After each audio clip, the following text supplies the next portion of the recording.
뭐야 이게 뭐 3리터짜리 술을 가지고 왔어? 리몬첼로 로마 이탈리 갔다 와서 뭐 기념품 사온 거예요? 술 좀 받아왔어요. 팔리니 리몬첼 이거 다 집에 있는데? 잠깐만 나 집에 마시던 게 있어요. 이거 봐봐. 이게 이제 뭐 식사 끝나고 이렇게 입가심 하려고 한 잔씩 먹기 좋은데 이걸 어떻게 다 먹어? 걔는 돌려줘야 돼요. 이거 그냥 소품이에요? 그럼 오늘 그냥 먹던 거 마저 먹자. 안녕하세요, 조승현입니다. 오늘 조승현의 탐구 생활에서는 팔리니 리몬첼로와 함께하는 유럽의 디저트 문화를 파헤쳐보는 시간을 가지려고 합니다. 제가 이제 어떤 주제에 대해서 얘기를 하려고 하면 대체로 컨셉을 잡아서 소품을 꾸미거나 의상을 갈아입는데 잠깐만요. 아이디어가 생각이 났어요. 짜자자자자자. 자, 먹던 것도 올려놓고 딱 세팅 어때요? 뭐예요 이게? 그 디저트 트레이. 코스미를 이탈리아 음식점 같은 데 먹으면은 메인이 끝난 다음에 이제 위에 초이스 할 수 있는 디저트들 쫙 세팅돼 있고 아래 이제 디저트 술들 쫙 이렇게 돼가지고 이제 트레이를 가지고 오잖아요. 그래서 거기서 요거 주세요. 그러면 이제 그걸로 바로 덜어서 먹는 그 세팅을 이렇게 한번 해봤어요. 먹음직스러워요 좀?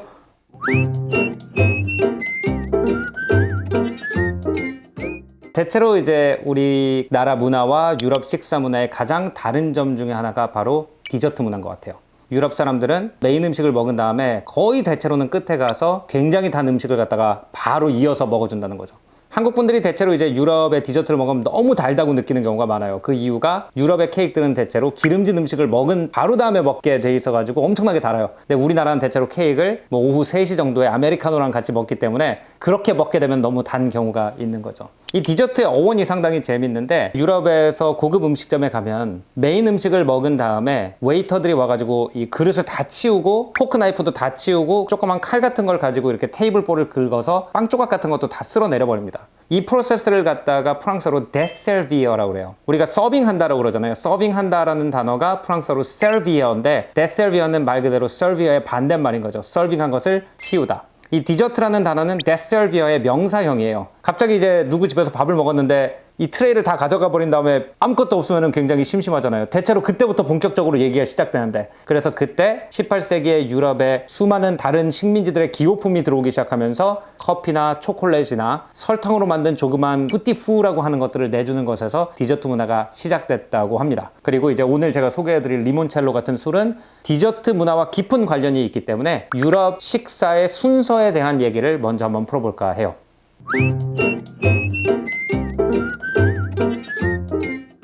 유럽이나 미국 음식점을 가게 되면은 사실 식사 순서가 한국이랑 굉장히 다르기 때문에 처음에는 많이 당황할 수도 있습니다. 미국에 있는 음식점에 가면은 메이터 D라고 하는 대체로 예약자 명단을 체크해주고 그 예약자가 지정된 테이블로 사람을 안내해주는 분이 있습니다. 이 메이터 D는 메이터 노텔, 집의 주인이다라는 그런 의미를 가지고 있는 단어예요.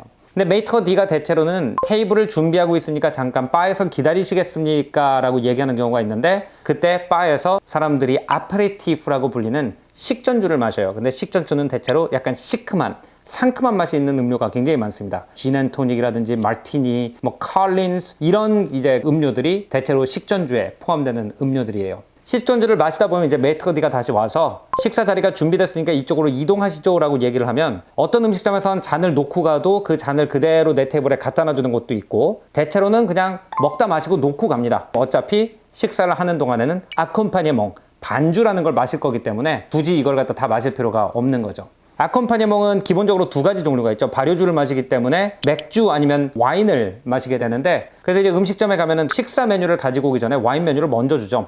이 식사 메뉴를 미국이나 유럽 친구들이랑 같이 식사를 하면은 되게 오래 봅니다. 막 우리처럼 뭐 통일 이런 거 없어요. 각자 에피타이저 메인 디저트를 자기 취향에 따라서 고르면서도 왜 자기가 골랐는지에 대해서 얘기를 하면서 고르기 때문에 식사를 고르는데 한 20분 정도 걸리고 그 다음에 나오려면 또 20분 정도가 걸려요. 그러니까 그 동안에 이제 와인을 미리 열어놓으면 40분 정도 와인이 브리딩이 돼가지고 딱 에피타이저가 나오는 시점에 맛있는 이제 와인이 돼 있는 거죠.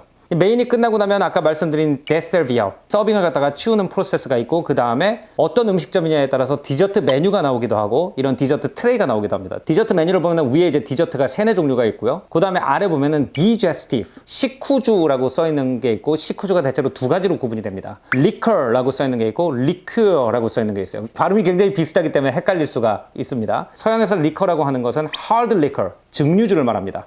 근데 우리가 왜 초콜릿 같은 거 보면은 그 안에 위스키나 꼬냑 들어가 있는 초콜릿 있죠. 단맛이랑 강한 알코올이 굉장히 잘 어울리기 때문에 어떤 분들은 굉장히 단 이 디저트를 먹으면서 위스키나 와인으로 그거를 넘겨주는 걸 굉장히 좋아하시는 분들도 있고요. 또 어떤 분들은 식사가 끝나고 나가지고 단 걸로 옮겼는데 갑자기 당도가 확 올라가면 와인이 맛이 없어지잖아요. 그래서 거기에 당도를 맞춰서 더 단 음료로 가는 분들이 있는데 그런 분들 같은 경우에는 두 가지 초이스가 있습니다. 굉장히 당도가 높은 와인으로 가는 방법이 있고요. 아니면은 아이스 와인 같은 걸로 케이크를 같이 드시는 분들도 있지만 이런 리큐어라고 해가지고 설탕을 아예 안에다 집어넣고 과일 향을 집어넣은 이런 술을 디저트랑 같이 먹든지 아니면 아예 디저트 대용으로 먹는 경우도 굉장히 많아요. 리큐어라는 것이 19세기 중반에 설탕과 알코올과 과일 향이 대량 생산이 가능해지면서 이제 나오기 시작했기 때문에 19세기에 가장 많이 마케팅되던 품목 중에 하나가 리큐어고, 그래서 이 리큐어가 그 나라를 대표하기도 합니다. 그러니까 예를 들어서 우리가 19세기 말 약간 미드나잇 인 페리스 같은 느낌을 가지고 있는 파리 카페를 가게 되면은 대체로 벽에 릴레라고 하는 리쿠르의 포스터를 볼 수가 있어요. 앙리 툴루스 로트렉 같은 사람들이 많이 그렸고 그런 포스터를 갖다가 수집하고 소장하는 사람들이 있을 정도로 산업혁명이 소비자 문화로 발달하던 그 시기에 굉장히 중요한 문화적 역할을 했던 그런 술들이고, 그 중에서 특히 이제 이탈리아를 딱 떠올리면은 리커 하나, 리큐어 하나가 있습니다. 리커는 그라파죠. 그리고 리큐어는 리몬첼로예요. 그래서 이제 이탈리아 사람들이 식사를 끝내는 방법 중에 디저트를 먹고 그 다음에 에스프레소를 마시는 방법이 있고, 그 에스프레소를 먹으면 뭐 밤에 잠이 안 온다 그런 분들 같은 경우에는 디저트를 먹고 그라파를 같이 마시는 분들이 있고, 그 다음에 디저트를 스킵하고 리몬첼로만 마시는 분들도 있고, 또 디저트에다가 리몬첼로를 부어 마시는 분들이 있습니다. 그렇게 이제 나눠지기 때문에 뭐 예를 들어서 이제 이탈리 셰프가 식사 딱 끝나고 이제 디저트 나오는데 그라파 있냐 리몬첼로 있냐 이렇게 물어보면은 이탈리 좀 갔다 왔는데 약간 이런 대접을 좀 받기 때문에 저도 이제 그 알베르토 씨하고 이탈리아 레스토랑 가면 꼭 끝나고 나서 일부러 폼 잡으려고 에이 제 그라파 그러면은 알베르토가 또 이렇게 얘기를 하곤 하죠. 그래서 이제 한국 사람들이 일반 유럽 디저트를 갖다 따로 먹으면 너무 달아 너무 느끼해 이렇게 느끼는 것처럼 이런 리큐어를 갖다가 따로 마시게 되면은 굉장히 느끼하고 너무 달아가지고 이거 나랑 안 맞는데 라고 생각을 하시는데, 이 잔 사이즈 보이죠? 원래 이제 이탈리아 남부에 가면은 이 노인분들이 딱 요 정도 따라 놓고 요런 거 이제 하나 이렇게 요런 거 이제 한 입 먹고 3분 동안 이렇게 딴 얘기 하다가 살짝 내리고 요런 식으로 이제 드세요. 근데 이걸 갖다가 이제 샷으로 내리면 느끼하다는 느낌이 나겠죠. 근데 요즘은 이제 레몬 향이 이게 들어있고 약간 달콤하기 때문에 이게 좀 상큼한 부분도 있거든요. 그래서 이걸 식전주로 요즘은 또 마시는 그런 트렌드도 있어가지고 이렇게 얼음이랑 토닉이랑 타서 약간 진앤 토닉처럼 먹는 그런 트렌드도 있나 봐요. 저는 이제 개인적으로 리몬첼로를 그 이탈리아 전통과 연관을 짓기 때문에 저는 이렇게 안 먹지만 뭐 새로운 것도 한번 시도해보는 것도 괜찮죠. 오케이.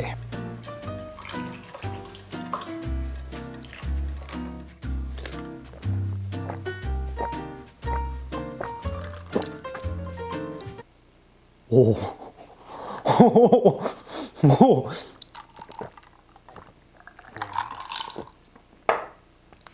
난 새로운 걸 받아들이기 싫어하거든 원래. 진짜 새로운 걸 받아들이기 싫어해. 나는 카놀리랑 같이 리몬첼로를 먹는 것이 유일한 방법이라고 믿고 싶어. 근데 맛있네.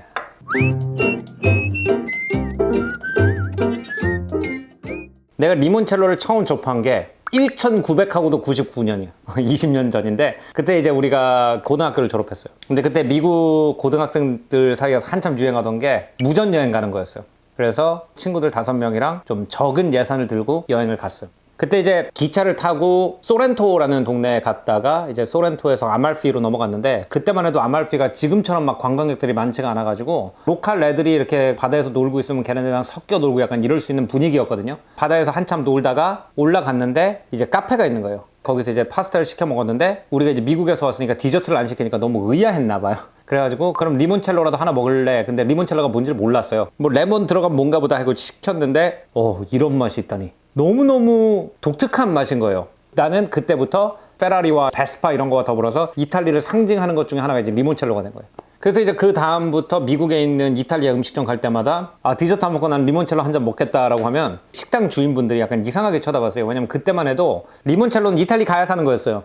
나도 못 먹는 리몬첼로를 갖다 달라고 막 웃기고 있네 약간 이런 식으로 얘기를 하고, 가끔씩 이제 리틀 이탈리아에 가면은 담근 게 있었어요. 이렇게 우리 할머니가 집에서 리몬첼로를 담그신다 그래가지고 이제 한 잔 이렇게 서비스로 따라주고, 그래서 그때부터 약간 리몬첼로를 식사 끝나고 먹는다는 게 나한테 약간 소속감을 주기도 했고 이탈리 문화를 좀 제대로 즐기고 있다는 약간 자부심을 주기도 했고 그래서 이제 우리나라에 이게 들어오기 시작했을 때 한 6병 정도 사놨어요. 왜냐면은 이게 그렇게 아무 데서나 구할 수 있는 술이 아니었던 거예요. 지금은 마트에서도 팔고 있고 굉장히 많아가지고 좀 반갑기도 하고 좀 나만 알고 있던 것이 너무 이렇게 대중적으로 되니까 뭔가 뺏긴 것 같은 느낌도 들고 아마 이 영상 나고 나면 더 대중적이 되겠죠.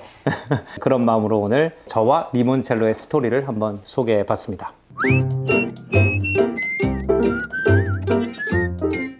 리몬첼로를 부어 먹는 디저트가 있습니다. 제가 진짜 좋아하는 디저트예요. 바바 알 리몬첼로라는 디저트가 있어요. 근데 바바 알 리몬첼로의 바바는 동유럽에서 온 빵이라고 합니다. 이 바바가 원래 할머니라는 뜻이래요. 할머니 빵이에요. 말 그대로 번역을 하면. 한 전설에 의하면 이제 폴란드의 스타니슬라우스라는 왕이 귀향을 가게 됐어요.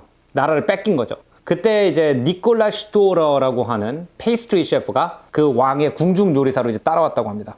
이런 빵이 이제 고향 빵이니까 이 스타니슬라우스 왕이 너무 먹고 싶어 하는데 이 빵을 프랑스까지 가지고 오면 다 굳어버리는 거예요. 그래서 이 빵을 갖다 다시 부풀게 해가지고 원래 맛이 나게 하는 가장 좋은 방법이 뭔가를 고민하다가 술을 넣었더니 빵이 축축해지면서 먹는 맛도 감미로워지고 그래서 술을 붓는 걸 갖다가 프랑스에서 바바라고 부르게 됐다라는 말이 있습니다. 근데 이것이 어떻게 프랑스의 주류 디저트가 됐느냐? 스타니슬라우스의 왕의 딸이 있는데 그 딸이 절대 왕정 시대에 루이 15세의 부인이 돼요. 베르사유로 가면서 니콜라 슈토러가 베르사유로 따라간 거죠. 그러면서 이 바바라는 음식을 갖다가 베르사유에 있는 프랑스 귀족들한테 소개를 했대요. 근데 그 당시에 이제 프랑스가 카리비아 제도 쪽에 사탕수수가 나는 섬을 식민지로 굉장히 많이 가지고 있었기 때문에 사탕이 많다는 것이 프랑스의 굉장한 자랑이었다고 합니다. 뭐 메랑그라든지 마카롱이라든지 뭐 이런 걸 먹는 문화가 그때부터 생겼다 그래요. 그 프랑스의 약간 식민지를 차지한 위용을 자랑하는 술 중에 하나가 바로 럼주였어요. 럼주는 사탕수수를 가지고 만들기 때문에 영국이나 프랑스처럼 카리비아해의 식민지가 있는 나라에서만 럼주를 구할 수가 있었던 거죠. 그래서 이 바바에 베르사유 귀족들이 럼주를 넣기 시작해가지고 오늘날까지 프랑스 가면은 자주 볼 수 있는 바바 오 룸이라고 하는 디저트가 만들어져요. 근데 이 프랑스 귀족들이 여러 정략 결혼을 이렇게 많이 했기 때문에 나폴리 왕정까지 바바가 전해졌다고 그래요. 근데 나폴리는 19세기 중반부터 이 리몬첼로를 만들기 시작하고 이 리몬첼로도 달고 레몬 향이 있기 때문에 바바에다가 럼 대신에 리몬첼로를 붓기 시작했고 그래서 바바 알 리몬첼로라는 디저트를 이제 이탈리아 음식점에 가면 시킬 수가 있는 거죠. 근데 이 바바 알 리몬첼로를 갖다가 시킬 수 없는 경우에 이런 그냥 일반적인 브리오시 빵을 갖다가 리몬첼로를 살짝 붓는 거예요. 네, 이렇게 촉촉해지죠. 굳은 빵에다 하면 더 맛있습니다. 제가 추천드리는 거는 요만한 거 아이스크림 볼 있죠. 거기다 이렇게 놓고 그냥 리몬첼로를 부어버리세요. 그 다음에 포크로 잘라 드시면은 그러면은 이제 저만의 리몬첼로 먹는 법입니다. 그리고 이제 프랑스에서 이런 알코올 들어간 디저트가 굉장히 많아요. 근데 요거 먹고 술 먹었다는 걸 깜빡하고 운전하시다가 인생 망 디저트에 술을 머금어서 먹었다고 해도 분명히 술을 드신 것이기 때문에 음주운전은 절대로 하시면 안 된다. 거의 2잔 정도 빨아들이기 때문에 생각보다 많이 하신 겁니다. 오늘 조승현의 탐구 생활은 여기서 마치겠습니다. 다음번에는 또 더 재밌는 문화 역사 이야기로 여러분 찾아뵐 테니까요. 구독, 좋아요 많이 눌러주시고요. 전 다음에 뵐게요. 안녕히 계십시오.